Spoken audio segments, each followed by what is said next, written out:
And so we're going to begin today with a quick review of what we learned yesterday in day one, and also give an opportunity for more Q&A if any questions that occurred to you after the lectures yesterday. And so just a quick schedule recap. Yesterday we had two topics. In the morning we had an introduction to laminar fMRI, and in the afternoon we went over basic data acquisition. So today we'll be focused on data pre-processing and analysis, but we wanted to, again, recap the topics from yesterday.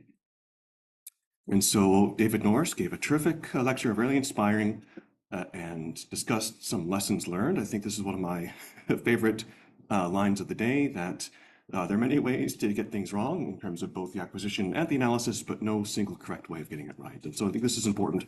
Another line from David that I liked, which I made a note of here, is he said, in laminar fMRI, we've gone from skepticism to euphoria, I think. And I think that's also very interesting. Maybe the correct place is somewhere in between the two. And so David had noted that with gradient echo bold, there are some challenges to interpret these differential responses, again, because there's this accumulation of deoxygenated blood as we go up, further up to the cortical surface.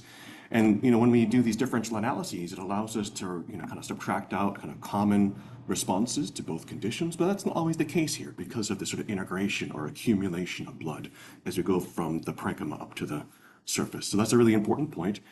Also, David showed us about how PPI is a really promising technique that can reduce the variance of the task to allow us to look at connectivity, and something that I think deserves further attention. And so that was really interesting to hear more about.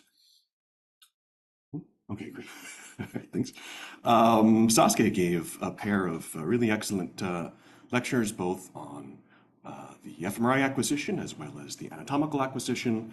And so we wanted to highlight, we talked about a lot of the challenges in these acquisitions, and I think that's really important. But if you want to start with laminar fMRI, if you're sort of new to this field, I think that Saskia highlighted a good protocol to start with, and that's a great starting point. Also, an important message that Saskia made is, again, a little bit cheeky here. Yeah, don't touch your MP2H protocol. And what she means here is that, yeah, this MP2H protocol is pretty delicate. If you change parameters, the contrast and blurring can change a lot. I see oftentimes that people want to push to higher resolutions for good reason. But oftentimes, if you just kind of increase your resolution, you really throw off your contrast as well. And so the parameters are set the way they are for a very good reason. And so we recommend not to fiddle too much unless you know what you're doing. I think this is an important lesson because all of us, really want those higher resolutions. We don't want to sacrifice tissue contrast. And so that's right. I gave a very kind of introductory lecture at the beginning. I think key message here is these three super layer. I'd love to come up, Renzo, a better name than super layer. I mean, I kind of obviously I like it. It's a very good way to summarize, but it just kind of, I feel like it mixes up the super granular and infragranular. So if anybody has a better idea of what to call this, please let me know.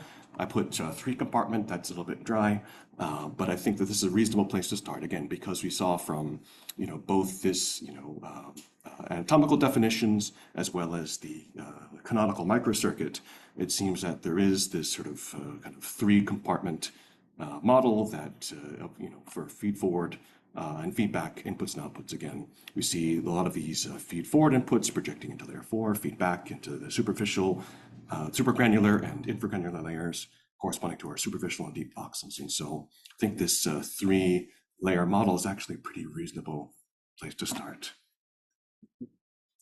Great. Josine gave an awesome kind of kickoff lecture. A lot of valuable points, hard to summarize. A couple of fun ones that we wanted to highlight. Again, there's no neuron cell bodies in layer 1. Again, there's not zero, as I mentioned. There are some kind of interneurons. Layer 1 still plays a role, but we generally don't see a lot of neuronal activity there. It plays a really important role in feedback projections. But again, very rarely do we see like fMRI signals within layer 1. If you do see activations towards the surface, they may likely be from large surface vessels. Oops, there's a couple people in the waiting room. Okay, cool, thanks. And yeah, lots of measures of neural activity. And how do we relate these? This one. How do we relate these to the fMRI signals? Again, still, a lot of complexity. I think she did a nice job highlighting, morning, just talking about your slides. Yeah, that a lot of these responses, that are, reported in literature really are only focused on the first few hundred milliseconds. And again, there's a lot of challenges to really interpret these kind of gold standard or ground truth neuronal activations and how they relate to the fMRI signals. And so that's another important point to keep in mind. Any comments? No? Renzo made a really nice point. Maybe counterintuitively, it can be more efficient sometimes to go slow, to sample slowly. We can see greater TSNR efficiency. And so even though there's lots of applications that really benefit from fast sampling rates, oftentimes going a little bit more slowly can achieve a pretty good trade-off between resolution and SNR. You cannot have it all. I mean, I think that's something that we face, very often, that, our collaborators want, high spatial, high temporal, whole brain coverage, sensitivity, specificity. And yeah, there's important trade-offs to consider. Every experiment is a little bit different, right? I think it's important at the outset to really try to think through what are the priorities and what are you willing to trade off, because yeah, I think you can't always get what you want, but you do get what you need if you do at least kind of prioritize what's needed. Oh, there's a pop-up here maybe? Oh yes, the one parameter that rules them all, bandwidth, especially on the Siemens system. Renzo really nicely talked about some, let's say, nonlinearities in the performance as we change the bandwidth, and so that's an important thing to consider. It has a really strong effect on the readout duration, the echo spacing, echo time, and so. But as we saw, there were some maybe unexpected differences in image quality as we play with the bandwidth, as we play with the echo spacing, as we get closer or further from these mechanical resonances of the gradient.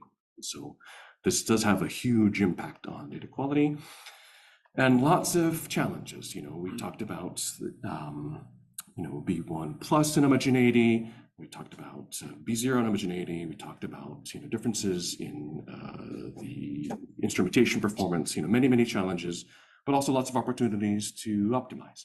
And so again, something to be mindful of. Another message, two messages that Renzo made that I particularly liked is, this is something we talk about a lot in the lab, and that is to really work with your volunteers, right? Our volunteers are really generous. They're giving us their time. They want to help. They're our collaborators. And sometimes they need some feedback. They want to be helping. They don't know how to help necessarily. They don't know what it means when we say, please keep still. And so if they are moving, giving them this feedback, again, they're very generous. They're trying to help. And if we work with them, I think we can get better data. Everyone here knows this. Everyone here does fMRI experiments.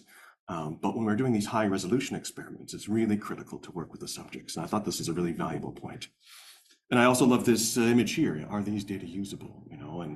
And I think that you're right, Renzo, that no data are perfect.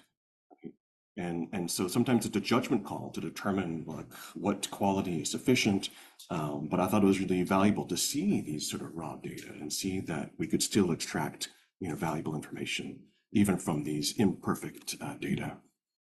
And so some common themes that I saw across multiple of these lectures is that if you're starting off, just go easy. I mean, there's lots of tools, there's lots of cool analysis and acquisition technologies. Yesterday we spoke mostly about acquisition. Use the sequence that you know best and work from there. Sometimes, if you understand what the limitations are, you understand what the artifacts are, you can work with them, you can identify them, and they're not going to confound your interpretation. So I think this is a very good point. Use the fMRI contrast that works best, and maybe kind of build up from there. I think these are very important points. We saw this both in the functional acquisition and the anatomical acquisition.